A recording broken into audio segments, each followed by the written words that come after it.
Persuasion by Jane Austen. Chapter 18. It was the beginning of February, and Anne, having been a month in Bath, was growing very eager for the news of Uppercross and Lyme. She wanted to hear much more than Mary had communicated.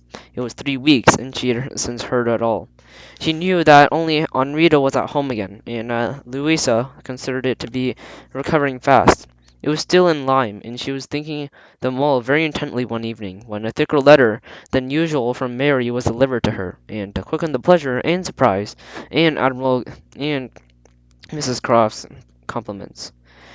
And with the Crofts must be in Bath, a circumstance would interest her, and these were the people whom her heart had turned very naturally to.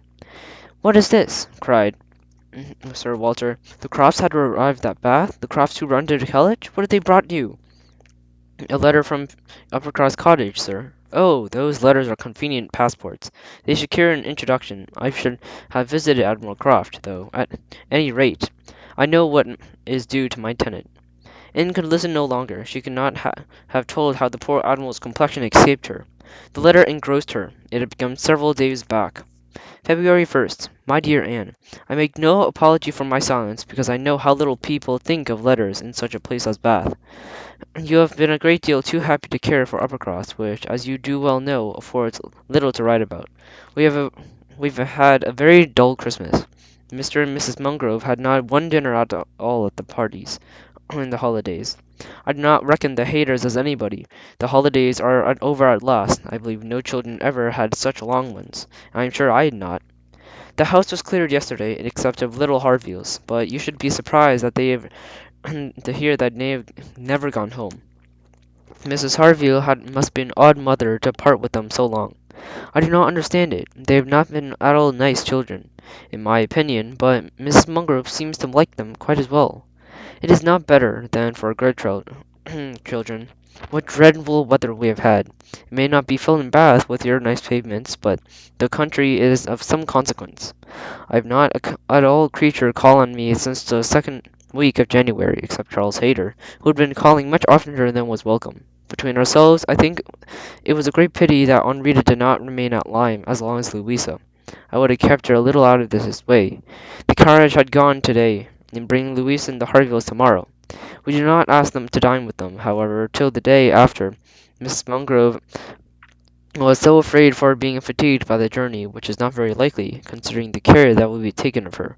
It would be much more convenient to me than dine there tomorrow. I am glad to find Mr. Elliot so agreeable, in which I could not be acquainted with him too. But I do have my usual luck. I am out. I am always out of the way, and when things any desirable is going on, always the loss of my family to be noticed. What an immense could be acquainted with him too. But I have my usual luck. Does she mean to go away? But perhaps if she were to leave the room vacant, we might be invited. Let me know what you think of this. I do not expect my children to be asked, you know. I leave them at the great house very well, for a month or 6 weeks. I have this month, I have this moment to hear that the Crofts are going to Bath almost immediately. They think the Admiral gouty. Charles heard it by quite a chance. They had not at all the civility to ask me any notice, or a proper offering to take anything. I do not think they improve at all as neighbours. We see nothing of them, and it is really quite an instance of growth in attention. Charles joins me in love, everything proper. Yours affectionately, Mary M. I am so sorry to hear that I am far away from well, and Jemina that has told me that the butcher says there is a bad throat very much. I dare say I shall catch it, and my sore throats, you know, are always worse than anybody's. So ended the first part, which was afterward put in an envelope containing nearly as much as more. I kept my letter open, and I may send word how Louisa bore her journey. I am now extremely glad that I did, having a great deal to add. In my first place, I have a note from Mrs. Croft yesterday, offering to convey anything to you in a very kind, friendly note indeed, addressed to me, as it ought to be. I shall therefore be able to make my letter as long as I like, and the Admiral does not seem very ill. I sincerely hope that Bath will do him all the good he wants. I shall truly be glad to have them back again. Our neighborhood cannot spar such a pleasant family. But for now, Louisa, I have something to communicate that will astonish you for not a little. She and the Harvios came on Tuesday very safely in the evening when we went to ask her how she did, when we were rather surprised not to find Captain Benwick of the party, for he had been invited as well as as the Harvios. What do you think was the reason? Neither more or less than Carrie being in love with Louisa, not choosing to venture to Uppercross till he had an answer from Mr. Mungrove, for all was settled between him and her before he came away. He had written to her father by Captain Harville. True, upon my honor. Aren't you astonished? I shall be surprised if you ever receive a hint of it, for I never did. Mrs. Mungrove protests solemnly that she knew nothing of the matter. Well, we were all very pleased. However, it was for thought it was not equal to her marrying Captain Wentworth. It is infinitely better than Charles Hayter, and Mr. Mungrove had written his consent. Captain Benwick is expected today. Mrs. Harvey said her husband feels a good deal on his poor sister's account. But, however, Louisa is a great favourite of them both, and Mrs. Harville and I quite agree that we love her the better for having nursed her. Charles wonders what Captain Wentworth will say, but if you will remember, I never thought him attached to Louisa. I could never see anything of it, and this is the end, you see, of Captain Benwick being supposed to be an admirer of yours, of how Charles could take such a thing into his head of always being incomprehensible to me. I hope he will be more agreeable now, and certainly not a great match for Louisa Mungrove, but a million times better than marrying among the haters. Mary need not to have feared her sister in any degree prepared for the news. She had never in her life been more astonished. Captain Benwick and Louisa Mungrove. It was almost too wonderful for the belief. It was the greatest effort with which she could remain in the room, preserve an air of calmness, and answer the common questions of the moment. Happily for her, there were not many. Sir Walter wanted to know whether the cross travelled with four horses, and whether they were likely to be situated up in the part of a bath, or it might be sweet Miss Elliot to and himself to visit him, but little curiosity beyond. How was Mary? Asked Elizabeth without waiting for an answer. And pray what brings the crofts to Bath? They come on out of the Admiral's account, and thought to be gouty. Gout and disrepute, said Sir Walter. Poor old gentleman. Have they any acquaintance here? Asked Elizabeth. I do not know. I can hardly suppose that. Admiral Croft, by the time of his life in the profession, he should never have many acquaintances in such this place. I suspect, said Sir Walter coolly, that Admiral Croft would be best known in Bath as the renter of the Kellett Hall. Elizabeth, may we venture to present him and his wife to Laura's place? Oh no, I think not. Situated as we are with Lady Dalrymple, cousins, we ought to be very careful and not to embarrass her with the acquaintance that she might not approve. If we were not related, it would not signify, but as cousins, she would feel as scrupulous as any of our proposals of ours.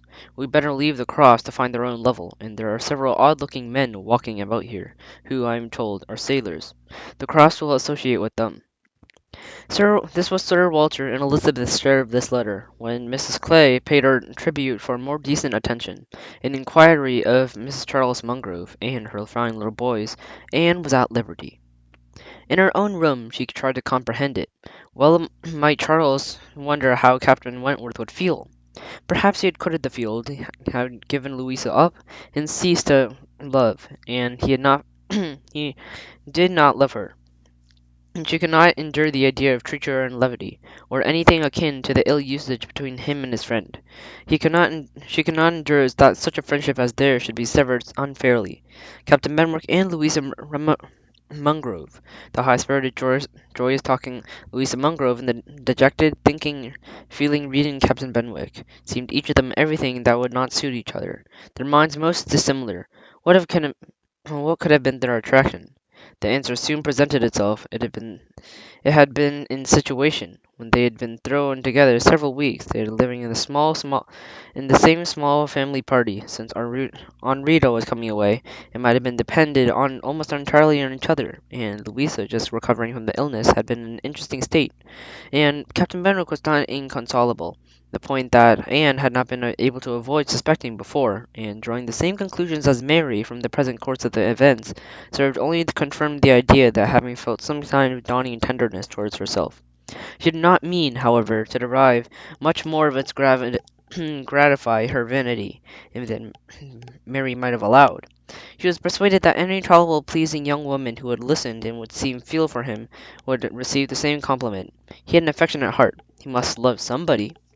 She saw no reason against their being happy. Louisa had a fine naval favour to begin with, and would soon grow more alike. He would gain cheerfulness, and she would learn to be a enthusiast for Scott and Lord Byron.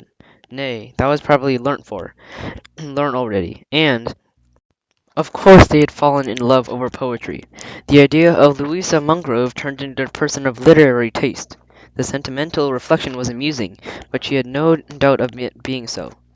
The day at Lyme the fall of Cobb, might have influenced her health, her nerves, her courage, her character to the end of her life, as thoroughly as it appeared to have influenced her fate. The conclusion was that if the woman was sensible of Captain Wentworth's merits, could be allowed to prefer another man. There was nothing in the engagement to last wonders, and if Captain Wentworth lost no friend by it, certainly nothing to be regretted. No, it was not the regret that made Anne's heart beat in spite of herself, and brought the colour into her cheeks when she thought of Captain Wentworth unshackled and free. She held some feelings that she was ashamed to investigate. They were too much like senseless joy. She had longed to see the cross. When the meeting took place, it was evident that no rumour of the news had reached them yet, and the visit of the ceremony was paid and returned, and Louise Mungrove's was mentioned, Captain Benwick too, without even a half a smile. The Cross placed themselves in the lodgings at Gay Street, perfectly to Sir Walter's satisfaction. He was not at all ashamed of their acquaintance, and did in fact think and talk a great deal more about the Admiral than the Admiral ever thought or talked about him. The Cross knew quite as many people in Bath as they wished for, and considered their intercourse with the Elliots as a mere matter of form. It did not seem least likely to afford them any pleasure, and they had brought to them in many country habits which almost being always together. He was ordered to walk to keep off the gout, and Mrs. Croft seemed to go with shares with him in everything, and to walk for her life to do him good. Anne saw wherever she went, and Lady Russell took out her carriage and almost everything, and she never failed to think of them, and never failed to see them. Knowing their feelings as she did, it was an attracting picture to happiness of her. She was always watched them as long as she could, delighted to fancy she understood what might they be talking about, and as they walked along in the happy independence, or equally delighted to see Admiral's hearty shake of the hand when he had encountered an old friend, and observed that when their eagerness of conversation was apparently forming into a little knot of the navy, Mrs. Croft looking as intelligent and keen as any officers around her. Anne was too much engaged with Lady Russell's to be of walking, and it so happened but it so happened that one morning, about a week or 10 days after the Crofts' arrival, it suited her best to leave her friend, or leave her friend's carriage, to the lower part of the town, where to return alone at Camden Place. In walking up at Milsom Street, she had a good fortune to meet with the Admiral. He was standing himself by at a print shop window, with his hands behind him in earnest contemplation of some print. She not only might have passed him unseen, but was obliged to touch as well as was addressed him before she could catch his notice. When he perceived and acknowledged her, however, it was done with all his usual frankness and good humour. "Ha! It is you! Thank you, thank you. This is treating me like a friend. Here I am, you see, staring at a picture. I can never get by this shop without stopping. But what a thing is, by the way of a boat. Do do look at it. Do you ever see the like? What queer fellows do your fine painters must be, to think that anybody will venture their lives in such a shapeless old cockshell as that? And yet there are two gentlemen stuck up in this mighty at their ease, and looking about them at the rocks and mountains, if they had not been upset at the moment, which they can be certainly be. I wonder where the boat was built," laughing heartily. Ha ha. "I would not have ventured over the horse pond in it. Well," turning away, "now, where are you bound? Can I go anywhere with you, or with you? Can I be any use?" "No, I thank you, unless you would give me the pleasure of your company the little way our road lies together. I'm going home." "That I will, with my heart, and farther too." Yes, yes, we will have a snug walk together, and I have something to tell you as we go along. There, take my arm. That's right. I do not feel comfortable if I have not have a woman there. Lord, what a boat it is! Taking a last look at the picture as they seem to be in motion. Do I see that you have something to tell me, sir? Yes, I have. Presently, here comes a friend, Captain Bridgen. I can only say, how d'ye do, as we pass. I shall not stop. How d'ye do? Bridgen stares to see anybody with me but my wife. She, poor soul, is tied by the leg. She has a blister on one of her heels as large as a 3 shillings piece. If you look across the street, you will see Admiral Brand coming down with his brother. Shabby fellows, both of them. I'm glad they are not on this side of the way. Sophie cannot bear them. They played me a pitiful trick once, and got away with some of my best men. I will tell you the whole story another time, but here comes Sir Altrad and his grandson. Look, he sees us, he kisses his hand to you, he takes you for my wife. Ah, the peace has come too soon for that yunker. Poor old Archibald. How do you like Bath, Miss Elliot? It suits us very well. We have always a meeting of some old friend or others in the street, full of them, every morning. Sure to have plenty of chat, and when we get away of them all, and shut our lodgings, and draw our chairs as snug as if we were in Kellett, or as that we used to be at Yarmouth and Deal. We do not like lodging here the worst, I can tell you, for putting us in mind of those we had in North Yarmouth. The wind blows from one of the cupboards just in the same way. When they got a little farther, Anne ventured to press again for what he had to communicate. She hoped to hear one clear of Milsom Street to have her curiosity gratified, but she still obliged to wait, for Admiral was made up his mind not to begin till they had gained greater space and quiet of Belmont, and as she was not really Mrs Croft, she must let him have his own way, and as they were fairly ascending Belmont, he began. Well, now you should hear something that will surprise you, and first of all, you must tell me the name of the young lady I am going to talk about. The young lady, you know, we have all been concerned for. The Miss Mungrove, after happening all to her Christian name, I always forget her Christian name, and had been ashamed to appear to comprehend so soon as she really did, but now she could safely suggest the name of Louisa. Aye, aye, Miss Louisa Mungrove, that is the name. I wish young ladies would not such a number of fine Christian names. I would never be out if they were all Sophists, or something of that sort. Well, this Miss Louisa, we all thought, was to marry Frederick. He was courting her week after week, and only wonder was, what could they have been waiting for, till the business at Lyme came then, indeed, it was clear enough, and they must wait till her brain was set to right. But then, something odd happened in their way of going on. Instead of staying at Lyme, he went off to Plymouth. He wanted to see off Edward, and when we came back from Minehead he was gone down to Edward's, and he has been there ever since. We have nothing of him since November, and since Sophie could not understand it, now the matter has taken the strangest turns of all. For this young lady, the same Miss Mungrove, instead of being married to Frederick, is to marry James Benwick. You know James Benwick? A little. I am a little acquainted with Captain Benwick. Well, she is to marry him. Nay, most likely they are married already, for I do not know what they should wait for. I thought Captain Benwick a very pleasing young man, said Anne, and I understand that he bears an excellent character. Oh, yes, yes. There is not a word to be said against James Benwick. He is only a commander. It is true. Made last summer, these are bad times for getting on. But he has not another fault that I know. An excellent, good-hearted fellow, I assure you. A very active, zealous officer, too. Which is more than you would think for, perhaps, for that sort of manner does not do him justice. Please, you are mistaken there, sir. I should never augur want of the spirit from Captain Benwick's manners. I thought them particularly pleasing, as I will answer for it, and they should generally please. Well, well, ladies are the best judges, but James Benwick is rather too piano for me, and though very likely it is for our partiality, Sophia and I cannot help thinking Frederick's manners better than his. There's something about Frederick more to our taste. Anne was caught. She had only meant to oppose the too common idea of spirit and gentleness to being incompatible with each other, not at all to represent Captain Benwick's manners at the very best that could possibly be. In a little hesitation, was beginning to say, "I was not entering into any comparison of the two friends," but the Admiral interrupted her with, "And the thing is certainly true. It is not a mere bit of gossip. We have it from Frederick himself, and his sister had a letter from her yesterday, which tells us of it, and had just had a letter of Harville, written upon the spot from Uppercross. I fancy they are all at Uppercross." This was an opportunity which Anne could not resist. She said, therefore, "I hope, Admiral, that there is nothing in the style of Captain Wentworth's letter to make you and Mrs Croft particularly uneasy. It did seem, last autumn, if there was some attachment between him and Louisa Mungrove.